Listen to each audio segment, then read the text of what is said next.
La Unidad de Investigación de Delitos Cibernéticos de la Policía ha rastreado durante meses 2 cuentas denunciadas por Facebook por contenido pornográfico infantil. Cerca de 100 fotografías revelan algo escalofriante. Una menor de 11 años aparece junto a un adulto en escenas sexualmente explícitas. Si bien el rostro de la niña es claro, no así el de su abusador.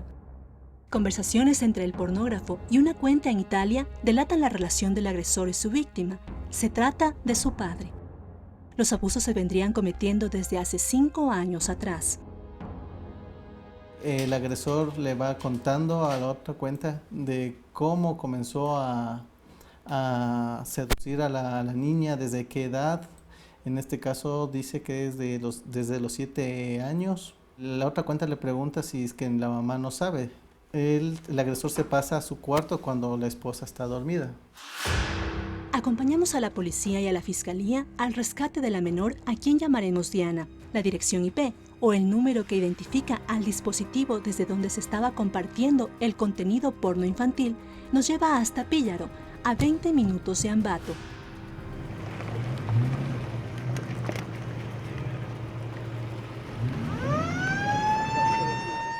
La alarma que escuchamos fue activada por la comunidad.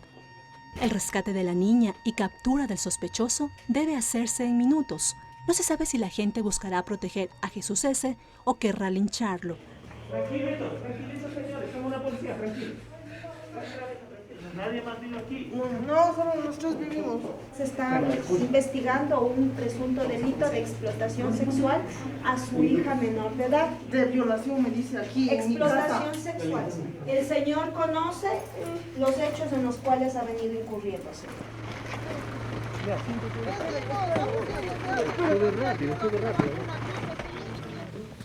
Julio y Marco, los policías que han investigado por meses este caso, identifican los lugares donde las escenas porno se realizaron. La cama de la niña, la silla del comedor. Llevan como evidencia la ropa con la que la menor aparecía en las fotos. Todo fue grabado con este celular. No, nomás, las cortinas. El agresor era el padre biológico de la menor, una menor que hace pocos días había cumplido 13 años y que presuntamente esta agresión venía de años atrás. Existen imágenes desnudos, semidesnudos de la menor. Se pudo determinar y llegar a la niña, ya que también hay fotografías con su uniforme escolar. Esto ocurrió en septiembre de 2016 y tras 8 meses de investigación en los que hemos seguido este y otros casos, conocimos que Jesús S. recibió una sentencia de 14 años, 8 meses, cuando el Código Integral Penal establece que si la pornografía infantil es realizada por un familiar directo, la pena será de hasta 26 años. La razón es que en el juicio pidió disculpas públicas. Por ahora se conoce que el intercambio de pornografía infantil desde Ecuador al mundo no busca un rédito económico. Se trata de un gusto enfermizo que congrega a una comunidad de pedófilos y pederastas en distintos sitios del planeta. Las fotos de Diana llegaron a 8 países. Tenemos aquí 17 cuentas de la red social Facebook que se encuentran involucradas, 2 de las cuales pertenecía al agresor. Teníamos usuarios en Chile, Marruecos, Estados Unidos, Egipto, Venezuela, 4 cuentas en Colombia, en México, en Italia. Hoy Diana se encuentra bajo la tutela del Estado y su hogar por el próximo año será una casa de acogida. Si el agresor o el que ocasiona el delito es una persona de su vínculo familiar, el Estado está en la potestad de sacarle del vínculo familiar y ponerle en casas de acogida. La psicóloga Gabriela Fiallos reconoce que la terapia no ha sido sencilla porque el amor que la niña siente por su padre no le permitía entender que lo que sucedió estuvo mal. Según lo que nosotros pudimos ver es que el señor, mientras hacía esto con su hija, siempre manejaba una relación muy cercana, de mucho afecto, para que tal vez ella no sienta que tal vez está siendo vulnerada, sino simplemente que la situación es normal, que es algo que el papá hace porque siente mucho afecto por ella. pero luego cuando tal vez ella se empezó a dar cuenta de que no estaba bien la situación, él empezó a amenazar con que va a separarse de la familia, como prácticamente dependían económicamente de él, que se iban a quedar solos. Ella empezó a tener un problema de depresión porque ella había intentado por algunas ocasiones en quitarse la vida. Las investigaciones de Fiscalía revelan que este pederasta se aprovechó de una niña que desde muy pequeña necesitaba afecto y atención. Relatos de su infancia cuentan que sus compañeros hacían bullying con ella por su peso. Ella sí se preocupó mucho por él, por saber qué le pasa, qué van a hacer con él, que si le llevan preso, cuánto tiempo le van a dejar. Ella no quería que nada malo le pase a su papá, ni tampoco que nada hicieran con él. Ella asumía la culpa totalmente porque ella pensaba que todo lo que había hecho había sido por culpa de ella, porque ella no dijo cómo era la situación, porque ella no pudo decir no, porque no pudo contarle a nadie. UNICEF estima que la pornografía infantil es un negocio que mueve 3.000 millones de dólares. Habría más de 4 millones de sitios en Internet donde se difunden estos contenidos, con una audiencia de 750.000 predadores en el mundo. En la investigación que se ha realizado en la unidad, se ha logrado observar o determinar que son personas del círculo, del entorno familiar. Adicional a eso, son personas muy comunes, tienen su trabajo, un hogar, una familia, tienen una situación económica estable o otras tal vez de bajos recursos. Van navegando en el internet, van buscando, interesándose, van adquiriendo el contenido pornográfico infantil a tal límite de que ellos pueden llegar primero a solo por satisfacción personal, posterior pueden llegar a ser unos productores. En la era tecnológica, la llave para acceder a pornografía infantil requiere de un código. Los miembros de estos foros privados son anónimos. La mayoría usan nombres falsos y programas cifrados, lejos de los buscadores de Internet convencionales, donde intercambian fotos y videos. La persona que tiene o transmite este tipo de contenido sabe lo que está haciendo, tiene conocimiento pleno de lo que está buscando o de lo que quiere buscar. Entonces existen foros, comienzan a transmitir, a intercambiar contenido pornográfico infantil, sea por las redes sociales o correos electrónicos. Contactamos al Departamento de Seguridad de Estados Unidos en Ecuador. Al ser este país norteamericano la sede de los mayores servidores de Internet, monitorean los contenidos que circulan en la red para identificar a aquellos que violentan la integridad de menores. La colaboración del gobierno de Estados Unidos y Ecuador ha sido muy estrecha y muy exitosa.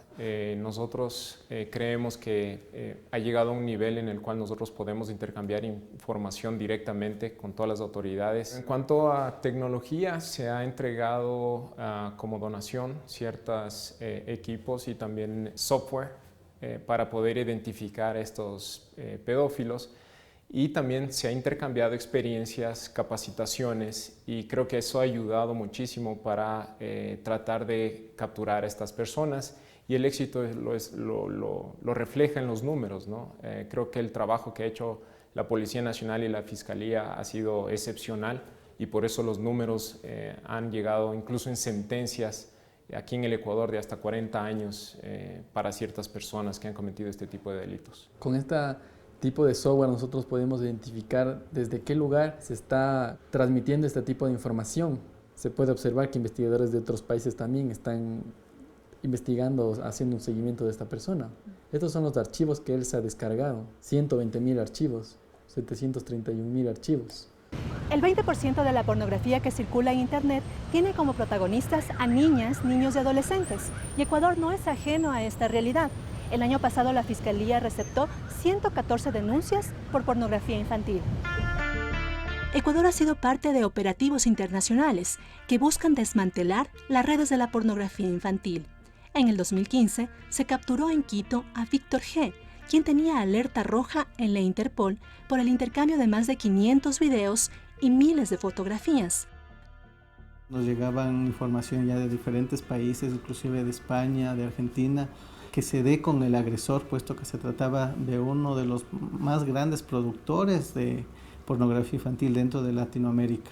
Nosotros, al momento ya de proceder a la detención, dimos a conocer a todos los países que estaba siendo requerido porque necesitaban parar esta producción, porque existían varias víctimas, no eran una, no eran dos, eran 3 o 4 víctimas las que estaban siendo agredidas sexualmente por este ciudadano. Durante el juicio, se demostró que el sentenciado abusó de la hijastra de su hermano de 7 años y su sobrina de 4, además de otras niñas de las que se desconoce el paradero. Fue sentenciado a 34 años, la máxima pena dada hasta hoy por este delito. Nosotros, al lograr la detención de él, el agresor, hay una satisfacción de saber que ya no va a producir más. Pero lamentablemente los videos que ya subió, que ya compartió, van a circular en el internet indefinidamente. Va a haber personas, pedófilos que se descarguen, que tengan almacenado en sus domicilios, y no solo en el Ecuador, sino a nivel mundial. Lamentablemente son pocos los pedófilos y pederastas que reconocen que su atracción hacia los niños no es normal, y pocos buscan ayuda profesional. Esta pedofilia es la estimulación sexual que se consigue a través de observación tanto de imágenes, ¿sí?, o personas o niños que desde el punto de vista del contexto sexual, ¿sí? Y la pedofilia es un nivel y la pederasta es otro nivel. Pederasta es el que tiene el contacto directo ya con los niños sexualmente. ¿Existe un perfil específico? No existe, es muy difícil, porque pasan desapercibidos. Por eso no se les identifica en la sociedad. Si no, sería una sociedad distinta, serían totalmente aislados. Son los trastornos dentro de la esfera sexual. Es un capítulo dentro de la psiquiatría que es la más difícil de valorar y manejar. Porque las causas son múltiples y los manejos son difíciles de hacerlos. Porque todo tratamiento es cuando yo tengo conciencia de enfermedad. Yo hago un tratamiento cuando yo me siento enfermo. Pero si yo no me siento enfermo, no busco ayuda. Y cuando hablamos dentro de la conducta sexual, mi conducta sexual es normal para mí, pero puede ser anormal para todo el grupo. Entonces yo tengo que identificarme con personas que me entiendan a mí y yo les entienda a ellos, porque el resto a mí no me entiende. Consumía drogas. Para el psiquiatra Armando Camino, quien durante años estuvo a cargo de la Clínica de la Conducta del ex penal García Moreno, donde analizó a cientos de abusadores sexuales, estos trastornos del comportamiento son complejos de tratar y el país no está preparado para hacerlo. Yo he visto en disposiciones judiciales, dispongo que se haga haciendo un tratamiento en un hospital psiquiátrico, en tal nombre del hospital, hasta la cura total del sentenciado. Yo no sé hasta cuándo es la cura de un paciente que tiene un trastorno de personalidad, trastorno de comportamiento, si nunca se va a curar. Entonces, ¿qué quiere decir? Que toda la permanencia en una institución será a largo plazo. Tampoco existen programas establecidos aquí en el Ecuador para este tipo de pacientes. Entonces, finalmente podemos concluir que estas personas que tienen este trastorno de conducta sexual no pueden ser curadas. No pueden ser curadas. La red igual es totalmente. Frente a la magnitud de esta problemática en el mundo, algunos países, entre ellos Estados Unidos, han tomado medidas como tener un registro de depredadores sexuales.